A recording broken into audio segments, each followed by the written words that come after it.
Por aquellos días le llegó a Isabel la hora de dar a luz y tuvo un hijo.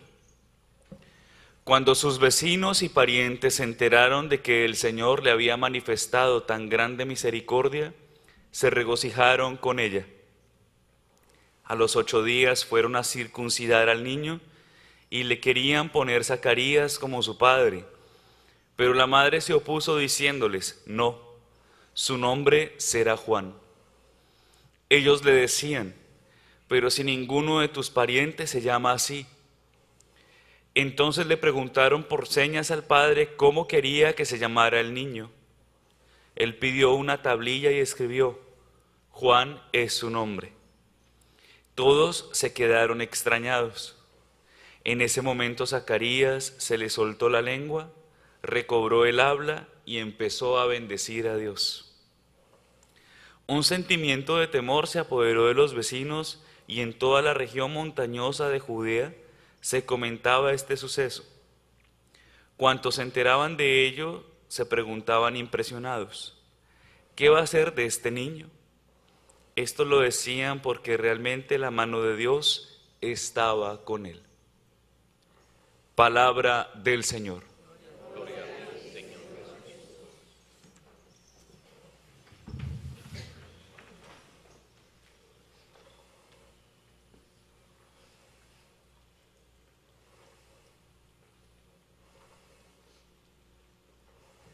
Bueno, ya nos estamos acercando al día de nuestra gran bendición, que es la Navidad. Y en este día, en el Evangelio, pues se realiza, se cumple una de las promesas del Señor. Primero, una mujer que era estéril da a luz un hijo, una mujer anciana, estéril, da a luz un hijo, ¿no? Es decir, lo que meditábamos el otro día, ¿no? En el primer día de la misa de aguinaldos, que Dios de la esterilidad, ¿no? Puede sacar frutos, ¿no? Dios no quiere que nosotros seamos estériles espiritualmente, porque Él quiere que nosotros demos nuestro fruto. Finalmente se da el fruto, ¿sí? Finalmente llega. Y en ese momento, en ese instante, Isabel y Zacarías son ¿qué? ¿Desobedientes o obedientes a lo que el Señor les pedía? Obedientes, porque a pesar de que todo el mundo decía, pero ¿cómo le van a poner a este niño Juan si así, si los parientes, si sus antepasados no se llaman así, no hay ninguno que se llame así? Y a pesar de todo esto, fueron firmes, fueron obedientes al Señor y no, Él se llama Juan. Lo primero que hace Isabel es, Él se llama Juan. Y no contentos con eso, porque la gente no le creyó, le preguntan a quién, a Zacarías. Y no contentos, imagínense esa escena.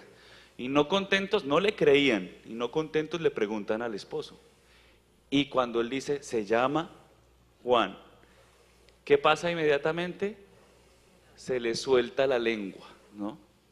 Se le suelta la lengua y empieza a dar gracias a Dios. ¿Por qué? Porque el Señor, uno de los frutos de tener una experiencia con Dios es también nosotros creerle a Dios, creerle creer sus promesas y obedecerlas, ¿no? Obedecerlas con un corazón confiado. No es obedecerlas por temor, ni es obedecerlas porque, Dios mío, nos van a castigar si no las obedecemos. Es obedecerlas, o sea, entendamos la palabra obediencia. Obedecerlas porque sabemos que los propósitos de Dios siempre, siempre serán bendiciones para nosotros, siempre serán, ¿sí? Gracia y bendición, misericordia para nosotros. Por eso que nosotros que estamos tan ansiosos de recibir la bendición y la misericordia de Dios, obedecemos sus planes, obedecemos su voluntad, porque en su voluntad está nuestra felicidad. Y eso lo entendió Isabel y finalmente lo entendió Zacarías, porque al principio no lo entendió y dudó. ¿Y qué le pasó? Se quedó mudo. Hasta que no se realice, hasta que no se cumpla todo lo que se te prometió. Y así fue, se quedó mudo. No, y esto me hace acordar al Génesis, al libro del Génesis, cuando llegan y le dicen a Abraham que va a ser padre, ¿no? ¿Sí recuerdan ese texto? Le dicen, va a ser padre, y Sarai, estaba escondida escuchando, su mujer. ¿Y saben qué hace esta bendita? Se empieza a reír. No se lo cree y se empieza a reír. Léanlo en el Génesis, en el libro del Génesis. Cuando le anuncian, no, es que Sara, tu mujer, va a concebir un hijo y tus descendencias serán pues grandes. Y esta mujer empieza a reírse, como cuando le cuentan a uno un chiste. Y a veces uno, en nuestra fe, cuando Dios nos promete cosas, nos reímos, porque nos parecen tan imposibles, y es como si nos contaran un chiste, una broma. Y nos quedamos mudos cuando el Señor manifiesta su poder. ¿Sí? Manifiesta su poder. Zacarías e Isabel son este vivo ejemplo de creer, de confiar, de esperar. Finalmente llega Juan, ¿no? Y todo el mundo atemorizado se preguntaba, ¿qué va a ser de este niño? ¿Sí? ¿Qué va a ser de este niño? ¿No? Y definitivamente cada acontecimiento, ¿sí?, nos muestra un propósito particular en nuestras vidas. En Juan, este acontecimiento de que su papá pudiera hablar de todo este misterio de lo que acompañó esta gestación y este nacimiento, pues hizo que todo el mundo se lo preguntara. Nosotros, ¿no? Yo los miro a ustedes y ustedes me miran a mí, y yo podría decir, ¿qué va a ser de esta señora? ¿No? ¿Qué va a ser de usted? ¿No? ¿Qué va a ser de este padre? Usted no se lo pregunta, ¿qué va a ser de mí? ¿No? ¿Por qué? Porque así como Juan, nosotros también experimentamos muchas cosas, ¿o no? Nosotros también somos fruto de la misericordia de Dios. En nosotros también hay circunstancias que para nosotros son imposibles de entender y de comprender, y que hoy estamos aquí para darle gracias a Dios por todas esas cosas que hemos vivido, y que aún sin saber qué va a ser de nosotros, sí sabemos que Dios tiene un propósito y que Dios tiene un plan. ¿Usted sí se siente con propósito? ¿Que Dios tiene un propósito con usted? ¿Usted sí lo cree? ¿Sí? ¿Usted sí lo cree? ¿O se siente desanimado? Porque es que miren, el demonio, lo primero que siembra en nuestro corazón es eso, una vida sin propósito. ¿Sí? Lo primero que el demonio siembra en su corazón es, usted reza eso, no vale la pena. Vea, al vecino sí, a usted pide, pide, pide, ahí se está desgastando, para nada.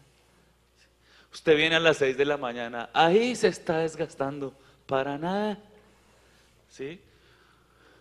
Usted que reza el rosario todos los días, ahí se está desgastando, para nada. Esas vocecitas, ¿no?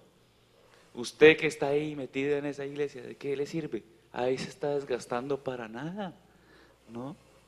Y uno a veces puede escuchar uno como sacerdote, ¿usted qué hace ahí? Ahí se está desgastando para nada. Esas son las voces demoníacas que muchas veces escuchamos y muchas veces llegan a nuestra vida y muchas veces están ahí susurrando, susurrando constantemente y haciéndote sentir que lo que tú haces no sirve de nada. Y entonces, cuando empiezas a escucharla, ¿qué síntoma genera eso? Frustración. Y la frustración, desánimo, depresión, tristeza. Y finalmente, ¿qué pasa? Ese propósito de Dios, esa misión del Señor, se ve frustrada. Y eso es lo que busca el enemigo. ¿Y cuál es la voz que tenemos que escuchar? La voz que te dice, cree que cuando terminan tus posibles, yo empiezo a hacer lo que es imposible. Créelo, porque yo soy tu Dios. Cree que aunque tus oraciones muchas veces en apariencia tú sientas que no son escuchadas porque tú eres elegido, porque tú eres amado, porque tú eres escogido por el Señor. Si no, si no, entonces no valdría la pena estar acá. Si no, no valdría la pena pedir. Si no, entonces no sería Dios al que le creemos, sino quién sabe a qué, a un, aunque a un ídolo, a un amuleto, ¿sí? Dios es Dios. Dios es Dios y nosotros tenemos que dejarlo hacer a Él, ¿sí? Para bendición nuestra y bendición de todos nuestros hermanos, ¿sí? Y así, esa pregunta, ¿qué va a ser? ¿Qué va a ser de este niño? Ya la tenemos clara. Este niño va a ser un instrumento del Señor. Esta persona va a ser un instrumento del Señor para la conversión de muchos, o tal vez para la motivación de muchos que se desaniman y que necesitan llegar a la fe, que necesitan volver a la fe, ¿sí? Y uno no se imagina, los caminos de Dios no son nuestros caminos, uno no se imagina lo que Dios hace. Hace ratito, hace mucho tiempo, miraba en un artículo, ¿no?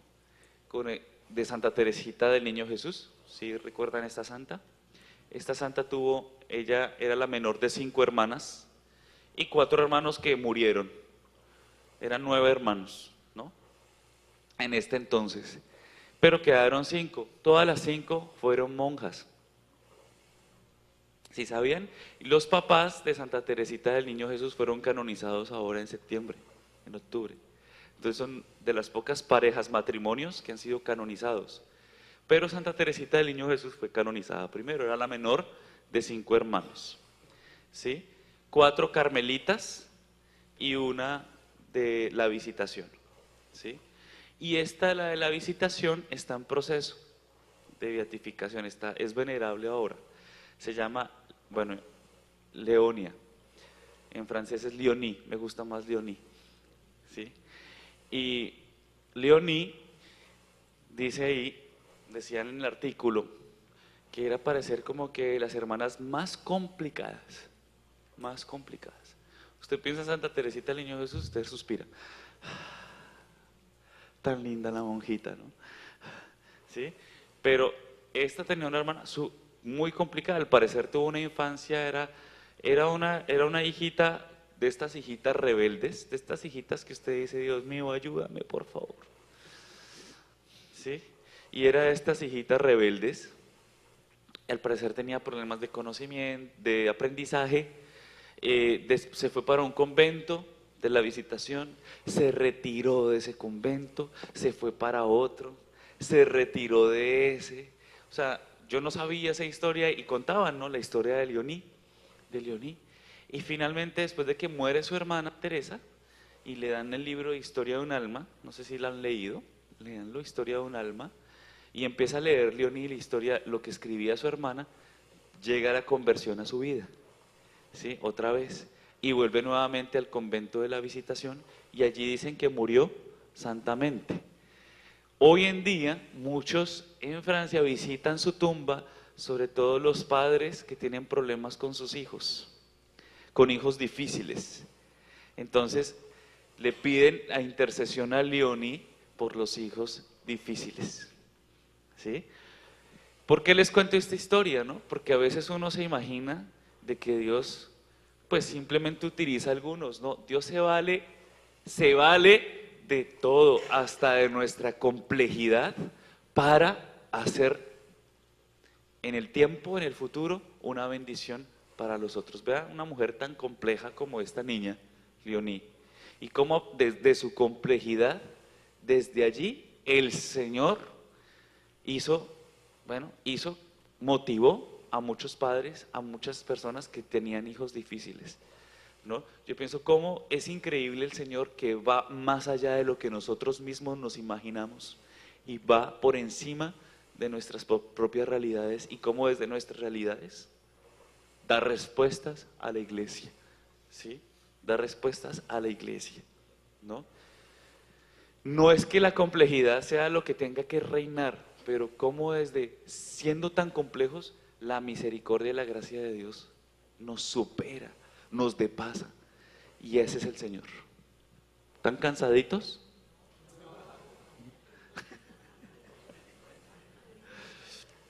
¿Están cansaditos? Ah, bueno, sigamos. Bueno, no. Vamos a continuar con la celebración de esta Eucaristía. Y los voy a invitar a una cosa en este octavo día de aguinaldos. En él los voy a invitar.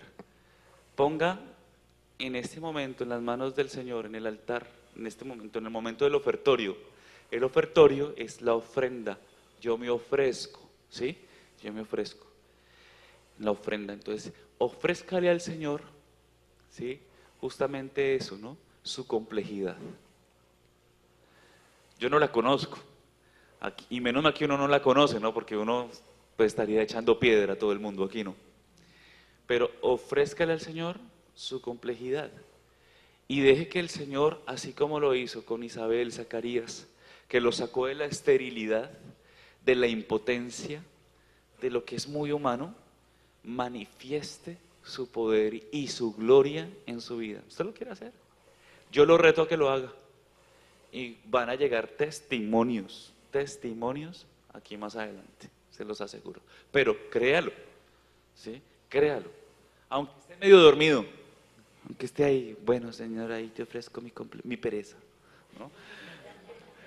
Entonces, no, créalo, créalo. Ofrézcale al Señor su corazón. Eso es Navidad. ¿Sí? Eso es lo que nosotros le podemos ofrecer a Dios. ¿Usted qué le puede ofrecer a Dios? ¿Dinero? ¿Qué le puede ofrecer a Dios? ¿Plata? ¿Regalos? Nosotros lo que tenemos es lo que damos. Entonces, ¿qué es lo que hay? Pues complejidad. Entonces, te ofrezco, Señor, este regalo para que tú me des tu misericordia.